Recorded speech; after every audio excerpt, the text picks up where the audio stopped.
Masih ingat dengan kasus kopi cyanida yang menjerat Jessica Kumala Wongso? Kasus pembunuhan dengan kopi cyanida ini sempat menjadi perhatian publik. Kasus yang bergulir hingga ke pengadilan ini menjadi sorotan, terutama majelis hakim yang memimpin proses persidangan.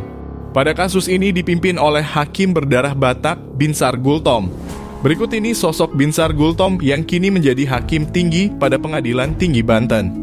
Hakim yang dikenal karena memimpin sidang kasus viral kopi cyanida yang menewaskan Wayan Mirna Salihin pada tahun 2016 dengan terdakwa Jessica Kumala Wongso di Pengadilan Negeri PN Jakarta Pusat itu, ternyata menjabat gelar Doktor Ilmu Hukum di Universitas Sumatera Utara USU. Selain aktif bersidang sebagai hakim tinggi, lelaki kelahiran Siboga 7 Juni 1958 itu sehari-harinya mengajar sebagai dosen di Pascasarjana Ilmu Hukum di USU. Saat berbincang dengan tribunstripmedan.com Sabtu (16 April 2022, Binsar berbagi prosesnya menyandang gelar sarjana hingga kini menjadi seorang hakim. Binsar memulai karirnya sebagai PNS Direktorat Mahkamah Agung pada tahun 1986.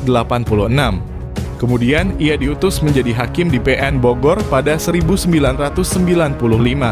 Tahun 1996 kemudian dimandatkan sebagai Hakim Pratama Muda.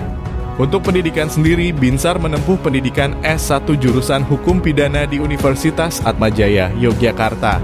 Lulus 1985 dan meneruskan lagi pendidikannya di jurusan Manajemen STIE Jagakarsa, Jakarta Selatan dan lulus tahun 1994. Setelah itu, ia pun menjalani studi S2 Sekolah Tinggi Ilmu Hukum IB LAM Jakarta jurusan Bisnis Law dan lulus pada 2003. Selanjutnya, Binsar menempuh S3 Doktor Pascasarjana Ilmu Hukum Universitas Sumatera Utara (USU), lulus tahun 2010.